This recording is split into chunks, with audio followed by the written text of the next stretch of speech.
In the early 20th century, Laura Whitlock and Bowditch Blunt were working map makers in Los Angeles. Both copyrighted their work. Oops, sorry. I see something different on my screen than what you see on your screen, is what threw me off. So here they are, and also their copyright notices for their work. Whitlock was acting as many American women did. In the late 19th and early 20th centuries, they were publicly establishing themselves as professionals, including as map makers. As they created maps to sell, they took steps to protect their work, their intellectual property with copyright. How did she know to take this step with her map?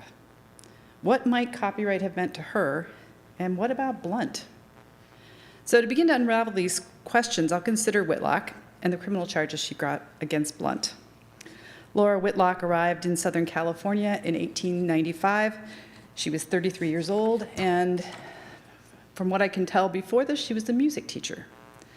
On arriving in LA, she began to work as an excursion agent with the Santa Fe Railroad, leading tours, including to the Grand Canyon. In October of 1903, she opened her own travel and hotel bureau, which was endorsed by both the Southern Pacific and Santa Fe Railroads, and including the leading hotel men of California.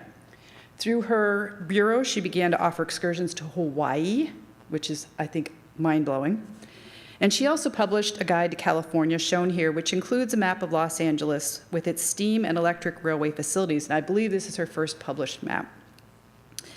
In 1905 through 1909, she worked extensively with the growing tourism industry in LA, becoming integral to the planning and implementing of early major conventions. And by major conventions, they were anticipating as many as 65,000 people coming in for like the Elks and the Shriners. So a formidable task. Eventually, she created a standalone map of the city that was so successful that 6 editions were published between 1910 and 1919. And she made the point of copywriting copywriting her maps with every new edition, and this being the copyright for her 1907 map. A 1911 announcement in the LA Times explained there would be a delay in Whitlock publishing her latest edition, but it would be, quote, the only map containing exclusive railway data, as the electric railway officers give no data to other publishers. The delay in the edition was likely due to the 1910 bombing at the LA Times building, which destroyed not only the building, but also her original plates. But she had her tracings and purchased rights to surveys in a safety deposit box in a bank. And she also had written consent to use the surveyor's notes. Finally, the latest edition was published in April of that year, and was viewed as being the most up-to-date map in terms of the electric lines, but also the city and the suburbs. And again, she copyrighted it. New editions were advertised in the newspapers, such as right here. The city of Los Angeles used her maps as a base and acknowledged her copyright of the maps.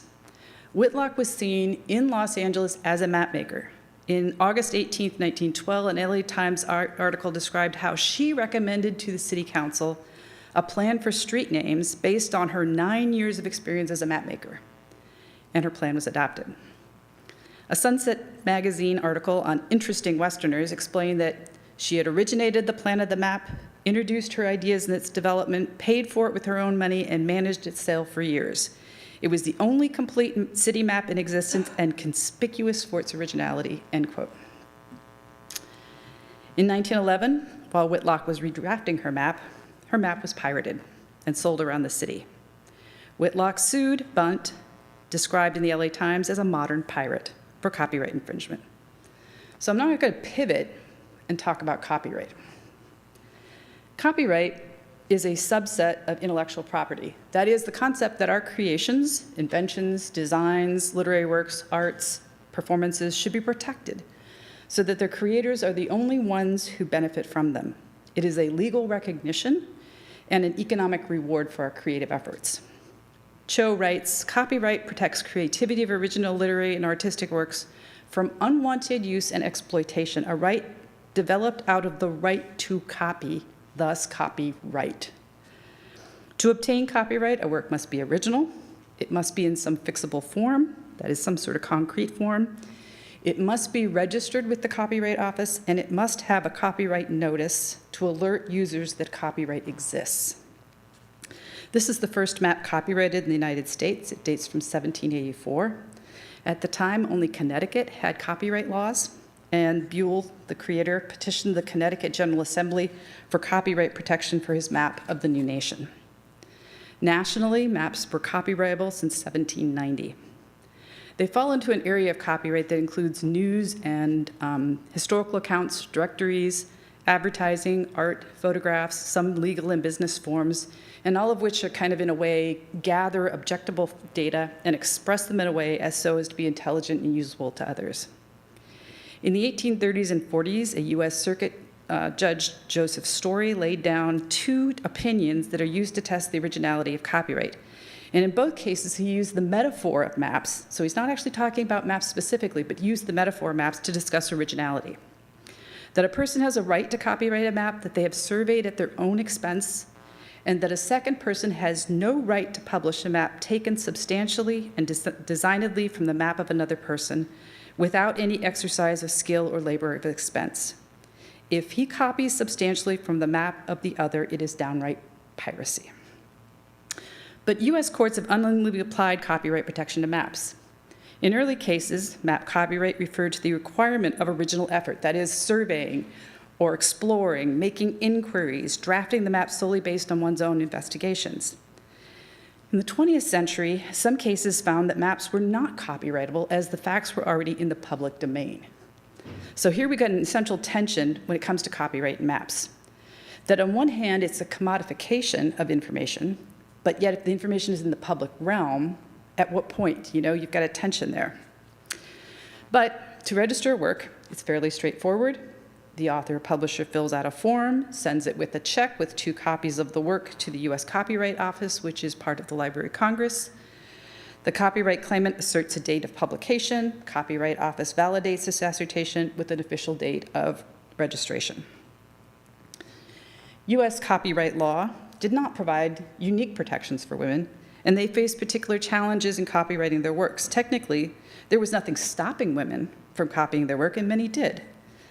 And many of them did because their copywriting, their attempt to profit from their creative endeavors, was an attempt to try to improve and secure their financial situations.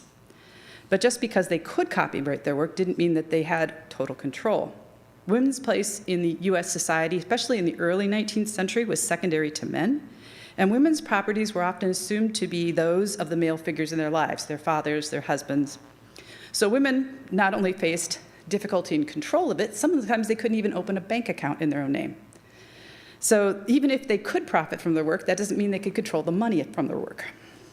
This changed in the late 19th century when women's property rights were understood to draw from their right as a citizen rather than as married women, improving women's legal standings. And by the late 19th century and turn of the 20th century, women were signing contracts in their own name regardless of marital status. One of the earliest instances I found of women copywriting their map work was that of Emma Willard. Willard founded the Troy Female Seminary in 1821, which would become one of the country's finest institutions for female education. As an educator, Willard valued geography and history and began creating textbooks out of her need as an educator. This is an example of her Temple of Time, which is a graphical representation of time with the architecture of the temple serving as a metaphor for history, with the present in the foreground, and it goes all the way back to creation in the back. So it's a map of time. And I've also enlarged the copyright notice so that you can almost see it because it is so small at the bottom of the map of time. So how did women know to copyright their work? Well, women, especially in the early 20th century, were surrounded by copyright notices. So on the left side, all of these came from a single issue from 1894 of the Ladies' Home Journal. So you've got a copyright notice on the masthead. You've got a copyright notice with the poem for the April Children. You've got a copyright notice on the illustration with an article. And then you've got a copyright mention in this advertisement for music. So the pervasiveness of copyright notices in women's magazines suggests the readers would be familiar with what this was. But there was also information widely available on how to apply for copyright. In the magazine Chautauqua from 1890, an article on employment for women included a discussion on how to copyright a dress pattern. The women's building at the Chicago World Columbian Exposition in 1893 had a speaker series that included a presentation to women on copyright. In 1903, the Chattanooga Daily Times newspaper provided directions on how anybody could apply for a copyright for any book, map, chart, music composition, engraving, drawing, and the list goes on. And finally, in 1902, National Geographic magazine had an article on maps and copyright that included directions on how to apply for copyright for maps. While I don't know what specifically may have inspired women to copyright their maps, we can say the information was widely available. And there were also, as you can see on the right, organizations willing to help you apply for copyright. Maps are a form of knowledge. Map making is a form of knowledge creation. Copyright is an area of law regulating the production of knowledge-bearing texts and artifacts, and in many ways shapes that knowledge and determines the condition of its transmission. Whitlock in the travel business knew that her map was valuable, that it represented valuable original knowledge of the Los Angeles landscape. She copyrighted her maps because she was aware she was producing something that was in demand and piratable. We can't exactly know how she knew to copyright her material, but the information was widely available. And we have to assume that she understood that copywriting her work because she believed the law would protect her and her work. So now we return back to Laura and the case against Blunt. I've located the original criminal case files for the trial and also local news coverage, and I'm using those for this presentation. I'm still looking, however, for the trial transcripts because what I don't have right now is her voice and Blunt's voice. Blunt was a draftsman working in Los Angeles area. He himself copyrighted maps, including one of the Owens River region and the proposed Los Angeles Aqueduct in 1906. Blunt took Whitlock's map, used some of the features of her map to prepare his own map, and then presented it to the Los Angeles Map and Address Company as his own original work, and was paid for it. The company reproduced it, sold copies. Piracy can take several forms. Sometimes it's plagiarizing, passing off something as your own work, something you didn't create. Sometimes it's copyright infringers, commercially distributing works without permission. Blunt's trial began in 1913. Exhibits included Whitlock's tracings and the depositing of her latest map in April 1910 with the Copyright Office. It also included Blunt's tracing.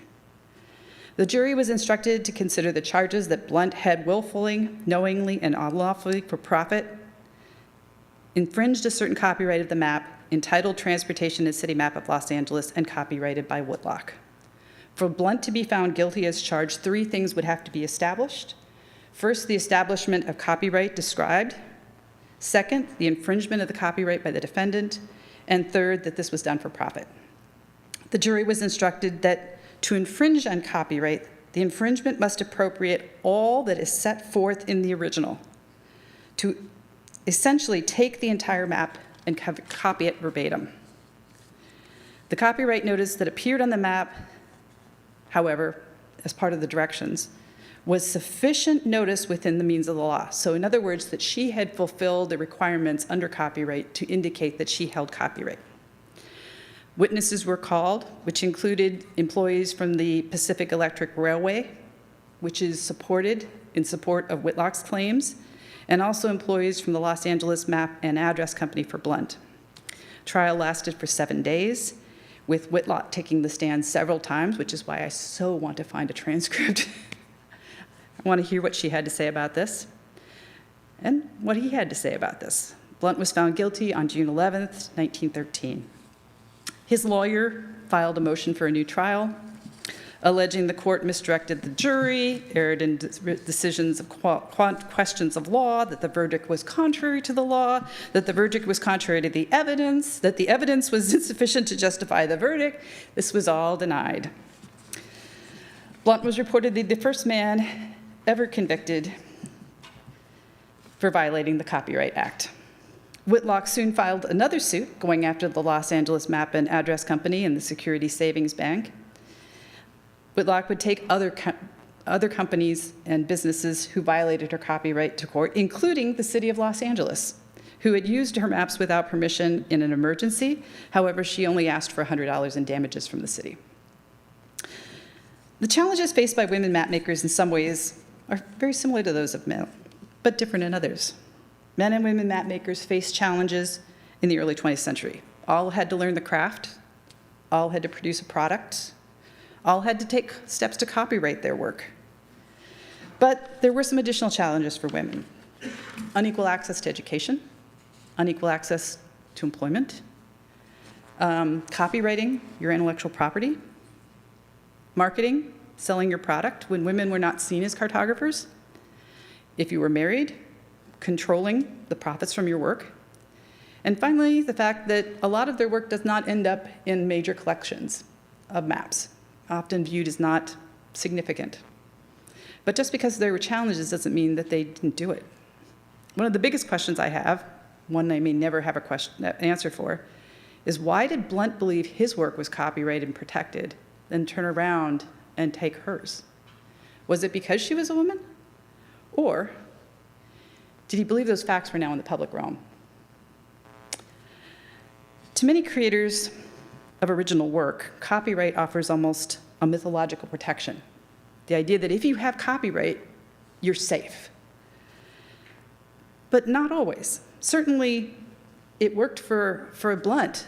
Not Blunt. It worked for Whitlock, but it was a long, hard fight, reportedly. So what are the takeaways here? Why does this matter?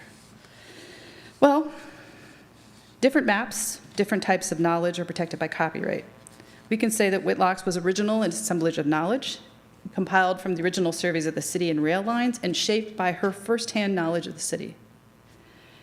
There is the takeaway of the need to protect one's work from privacy, as Whitlock was able to do.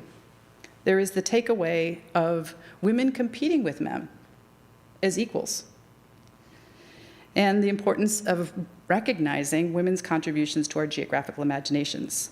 Whitlock, her compilation of spatial information and her creation of her first map became the basis for understanding Los Angeles. She, in essence, produced the mother map that all other maps came after. Just as geography matters, so do women, and it's time we acknowledge their important contributions to our geographic imaginations, protected by copyright. Thank you.